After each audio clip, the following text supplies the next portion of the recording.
오늘의 주요 뉴스입니다. 카이가 서울국제항공우주 및 방위산업전시회 아덱스 2023에서 위성 수출 산업화를 추진하고 위성 사업을 초소형까지 확대하며 하늘길을 넘어 우주길을 개척하겠다는 청사진을 공개했습니다.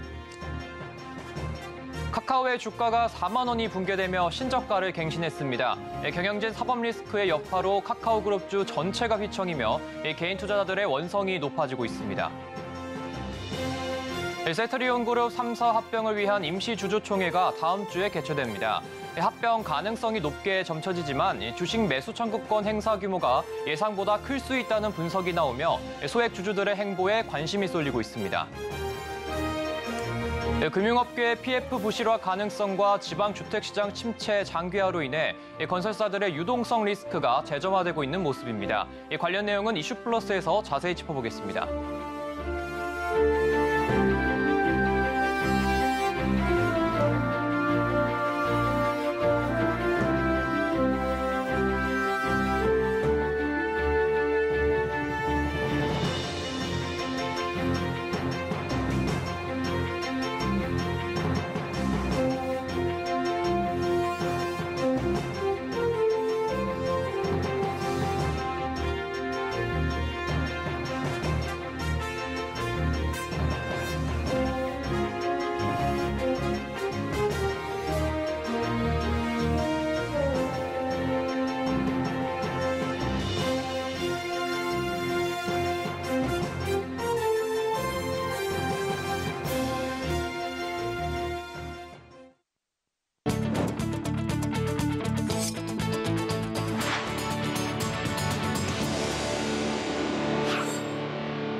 여러분 안녕하십니까? 센 경제 라이브 시작합니다.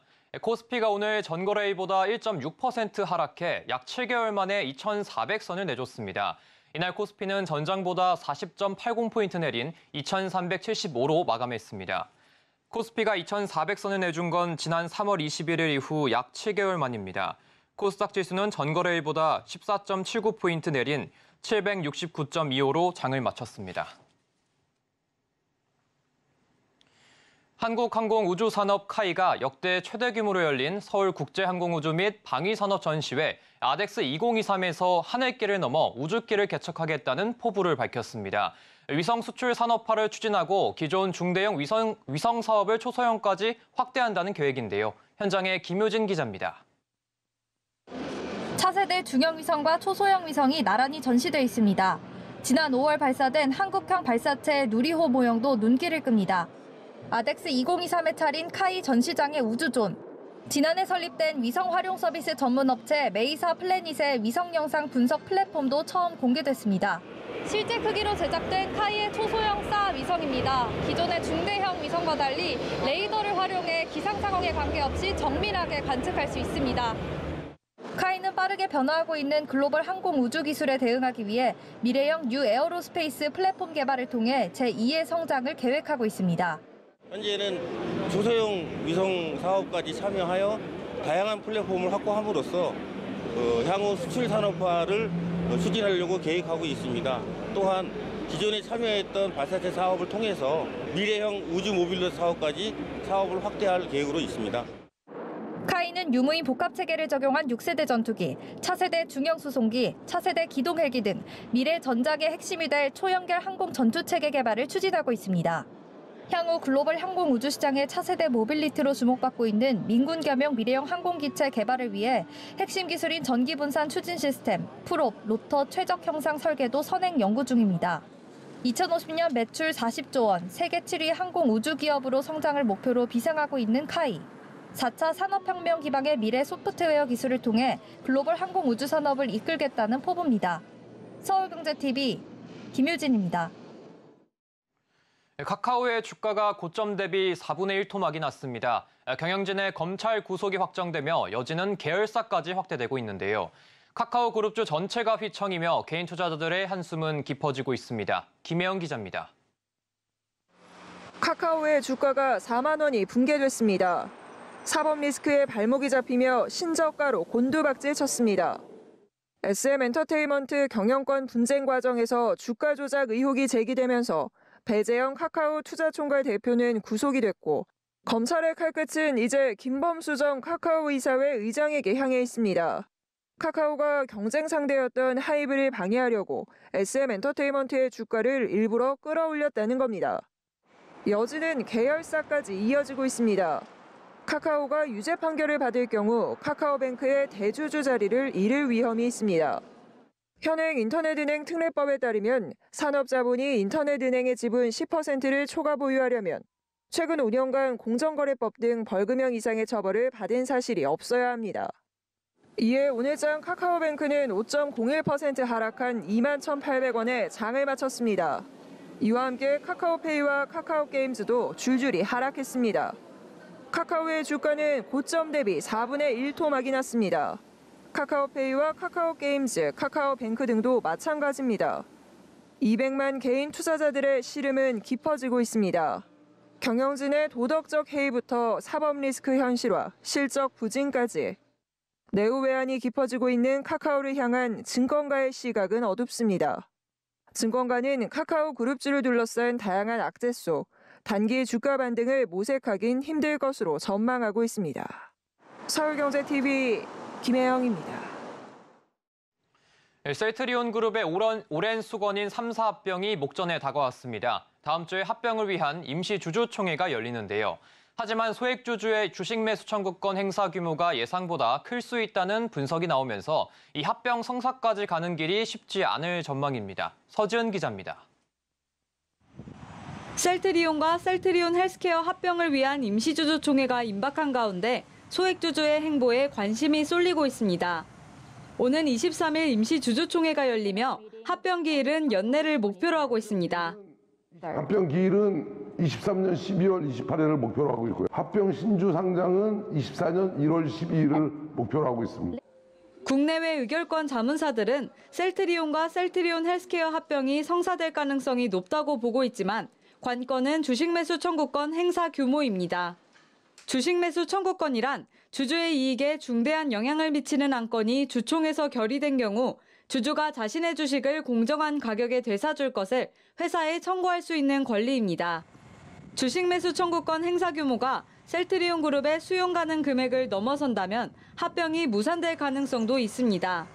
셀트리온이 제시한 주식 매수 청구권 가격은 15만 813원, 셀트리온 헬스케어가 제시한 가격은 6만 7,251원인데 합병 발표 이후 주가는 줄곧 주식 매수 청구권 행사 가격을 밑돌았습니다. 셀트리온과 셀트리온 그룹의 주가가 부진한 상황에서 소액주주들이 차익 실현을 위해 주식 매수 청구권을 행사할 가능성이 있다는 분석도 나옵니다. 셀트리온과 셀트리온 헬스케어는 주식 매수 청구권 행사를 최대한 줄이기 위해 각각 1,000억 원, 450억 원 규모의 자사주를 취득하는 등 주가 부양책을 내놨지만 효과가 기대만큼 크지 않은 상황입니다. 또 중동발 전쟁 위기와 고금리 장기화 우려 등으로 국내 증시가 불안한 것도 부정적인 영향을 미칠 수 있습니다.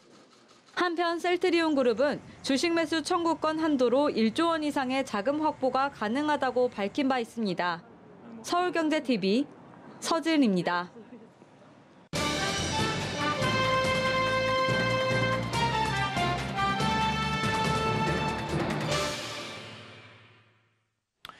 정부가 올해 초 불거진 부동산 프로젝트 파이낸싱 부실 위험을 막기 위해 많은 대책을 내놓았죠.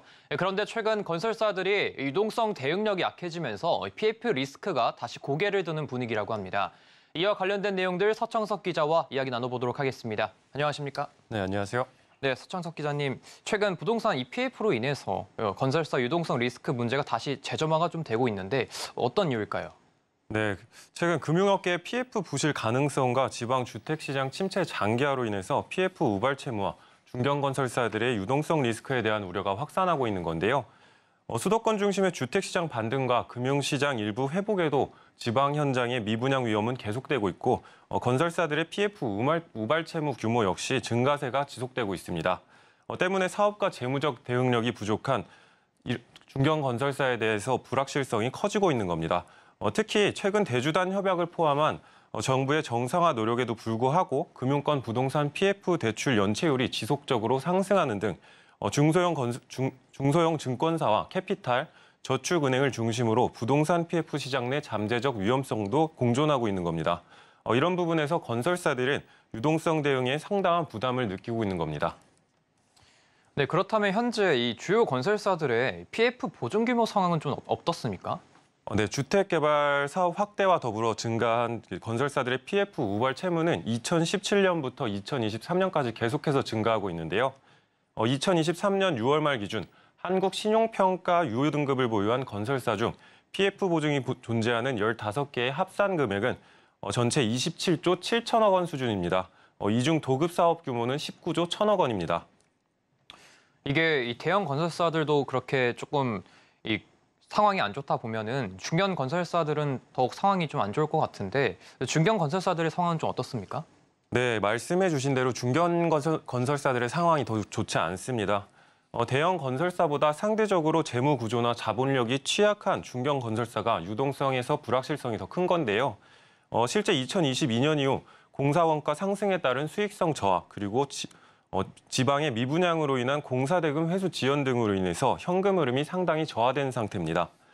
특히 중견 이하 건설사들은 상위 건설사들에 비해서 지방 주택사업장, 또 오피스텔, 물류센터와 같이 최근에 분양 위험이 커진 사업장의 비중이 크기 때문에 최근에 운전자금이나 PF 보증 부담에 대해서 상대적으로 더 많이 노출돼 있는 상황입니다. 네, 그렇다면 이번에는 이 건설사별 PF 보증 규모는 어느 정도인가요? 네, PF 규모가 1조 원을 상회하는 국내 건설사에는 현대건설과 롯데건설, 그리고 태영건설, GS건설, HDC, 현대산업개발까지 총 5개사입니다. 현대건설은 약 5.1조의 PF 보증 규모를 갖고 있는데요. 가장 큰 규모의 PF 보증이지만 자본력과 재무 여력이 충분하고 또 사업성도 양호한 현장이 대부분이어서 PF 우발 채무 위험은 통제 가능한 수준으로 보고 있습니다. HDC 현대산업개발은 약 1.5조 원의 PF 보증을 갖고 있는데요. 화정 아이파크 사고 이후 미착공 현장의 PF 보증을 상당 부분 직접 대여, 시공계약 해지 등으로 해소했고 때문에 이전보다 위험성은 감소한 상황입니다. 다만 GS건설의 경우엔 PF 보증이 1.6조 원 중 대부분이 미착공 사업이고 과반 이상이 지방에 위치하고 있어서 경기 부진 장기화 시 우발 채무 부담이 커질 수 있고 또 최근 사고와 영업 정지 처분 등 불확실성이 커져 유동성 위기에 대해서 지켜볼 필요가 있는 상황입니다. 네, 지금 말씀해 주신 기업들 중에 이 롯데건설과 태영건설 같은 경우에는 한때 위기설까지 조금 휩싸였었는데 이 두 건설사 지금 어떻습니까? 네, 롯데건설의 경우는 PF 보증 규모가 5.3조 원입니다. 자본 대비 수치가 무려 231%인데요. 여전히 과중한 수치입니다. 미착공 사업장의 비중도 80%에 근접하고 또 하반기 계획된 1조 원 규모 본 PF 전환 여부에 따라서 위험성이 증가할 가능성도 큰 상황입니다. 태영건설의 경우는 2.6조 원의 PF 보증을 갖고 있는데 PF 차환 과정에서 발행금리가 10%를 상회하고 있는 것으로 파악되고 있습니다. 또 일부 유동화 증권도 소화되지 않아 지금 조달 환경이 계속 어려운 상황이 유지되고 있습니다. 또 미착공 현장이 39%를 차지하고 있고 착공 PF 중에서도 분양이 진행되지 않은 현장이나 산업단지, 물류센터의 비중이 커서 불확실성을 키우고 있습니다. 또 여기에 자회사에 제공한 PF 보증 8천억까지 합산한다면 전체 PF 보증 규모가 3.4조 원까지 치솟아 위험성이 아주 큰 상황입니다. 네, 지금까지 서청석 기자와 이야기 나눠봤습니다. 감사합니다.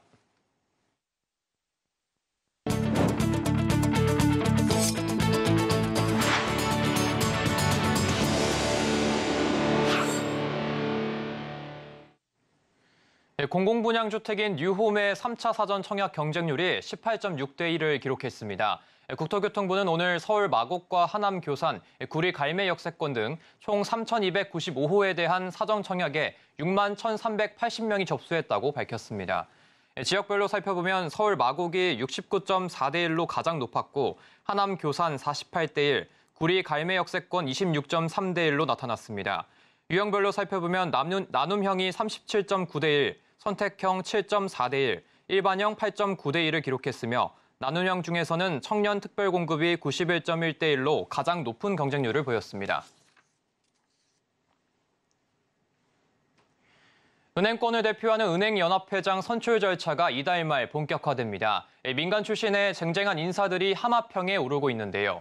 30년 만에 은행 출신 인사가 차기 회장이 탄생하게 될지도 관심이 쏠리고 있습니다. 김수빈 기자의 보도입니다. 국내 은행권을 대표하는 은행연합회장 선출 절차가 오는 30일 시작합니다. 금융권에 따르면 은행연합회는 30일 이사회를 열고 차기 회장 후보를 정하는 회장추천위원회인 회추위를 구성할 예정입니다. 회추위는 은행연합회장과 4대 은행, 특수은행, 지방은행 등 11개 회원사 은행장으로 구성된 이사회가 담당합니다. 회추위 구성원은 차기 회장 후보를 1명씩 추천할 수 있기 때문에 1차 후보군 롱리스트는 최대 12명까지 나올 수 있습니다. 김광수 현 회장의 임기는 오는 11월 30일 만료됩니다. 1회 연임이 가능하지만 김 회장의 연임 가능성은 낮은 것으로 알려집니다. 연임 전례가 거의 없기 때문에 새 회장 선임에 무게가 실리고 있습니다. 회장 자리는 은행권 수장이라는 명예와 더불어 8억 원에 육박하는 고액의 연봉 등 좋은 처우를 보장받을 수 있어 민관에서 관심이 뜨겁습니다. 금융권에서는 민간 금융회사를 거친 수장들이 대거 후보군으로 오르내리고 있습니다. 손병환 전 NH농협금융회장, 조용병 전 신한금융회장을 비롯해 허인 KB금융 부회장과 오는 11월 임기를 마치는 윤종규 KB금융지주 회장도 후보로 거론되고 있습니다. 역대 회장들은 금융지주 회장이나 은행장 경력이 있었습니다. 다만 13명 중 단 4명만이 민간 출신이었습니다. 만일 이번에 4대 은행 출신 가운데 선출될 경우 30년 만입니다. 지금까지 관료 출신 인사가 비중이 컸던 점에서 관 출신 인물들 또한 유력 후보군으로 평가받고 있습니다. 대표적으로 정은보 전 금융감독원장과 윤종원 전 IBK 기업은행장 등입니다. 이번에도 업계에선 은행의 목소리를 대변해주면서 정부와 소통이 원활한 인사가 선출되길 희망합니다. 이 때문에 민관 경험이 많은 인사가 회장직 도전에 유리할 것으로 관측됩니다. 서울경제TV 김수빈입니다.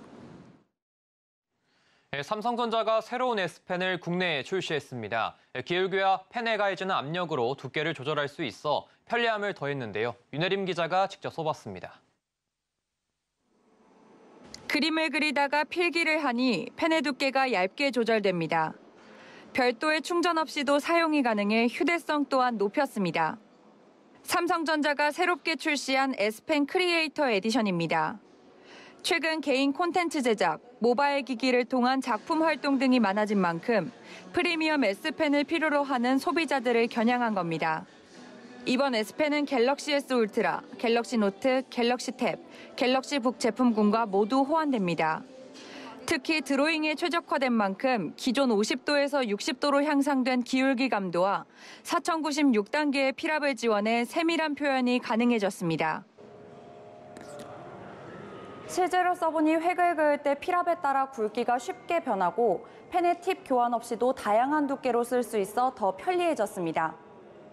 기존에는 필기를 하거나 그림을 그릴 때 그에 맞는 펜 팁을 갈아 끼워야 했지만 새로운 S펜은 하나의 펜촉으로도 자유롭게 이용이 가능해진 겁니다.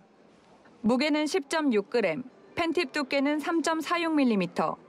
기존 S펜과는 완전히 다른 펜팁, 바디에는 심리스 디자인을 적용했고 장시간 사용해도 피로하지 않도록 최적의 펜 사이즈와 저중심 설계를 적용해 손의 피로감을 최소화했습니다. 단순한 필기를 넘어 작품 활동 등 모바일 기기 활용도가 높아진 만큼 다양한 시장에 최적화된 스마트펜이 꾸준히 개발될 것으로 기대됩니다.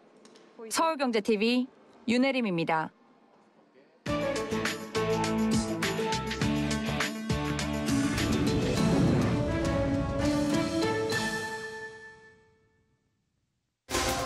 글로벌 왔습니다.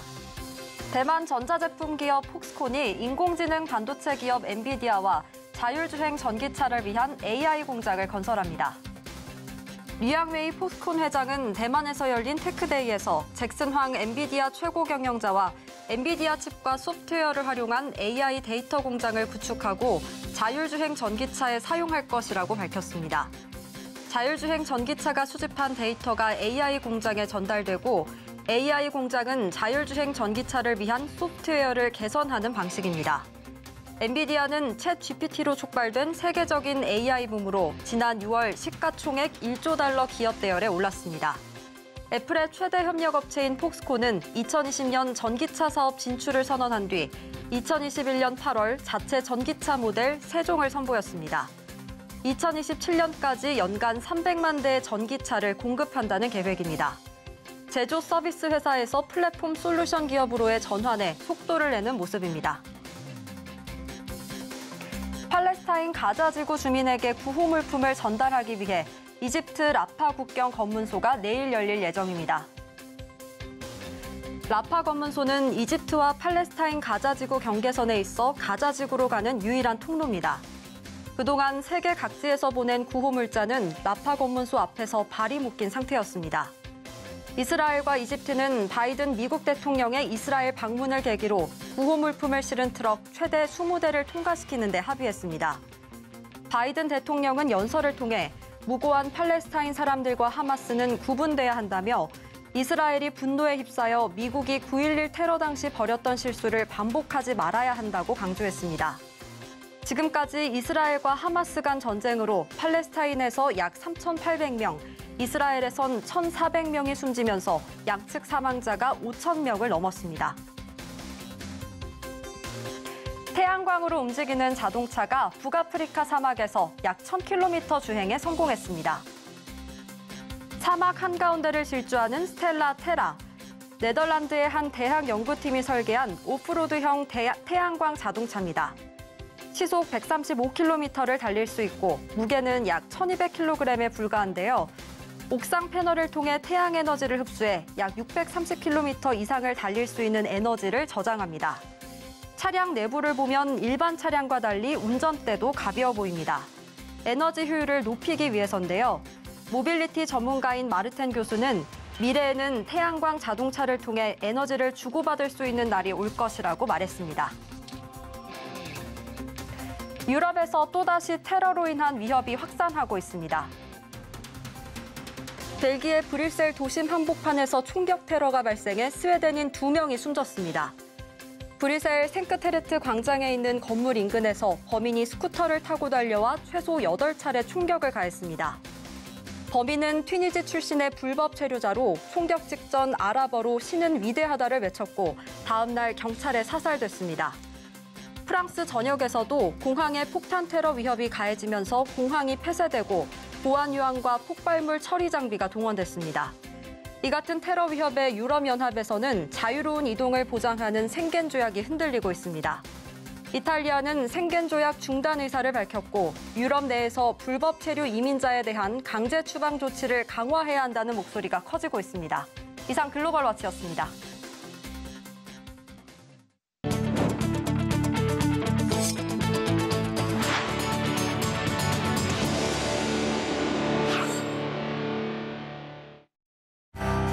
윤석열 대통령이 내일부터 4박 6일 일정으로 사우디아라비아와 카타르를 국빈 방문합니다.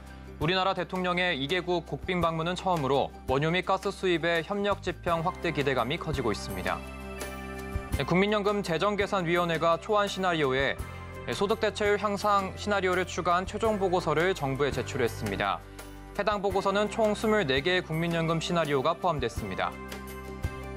추경호 부총리 겸 기획재정부 장관이 기재위 국정감사에서 고금리 장기화 가능성에 대해 언급하면서도 외환 보유액 관련 질문에서는 대외 충격에 충분히 대응할 수 있을 정도라고 못을 박았습니다.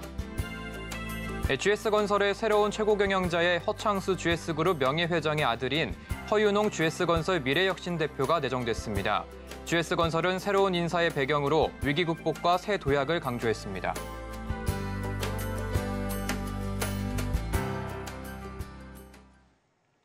이상으로 센 경제 라이브 마칩니다. 함께해 주신 여러분 고맙습니다.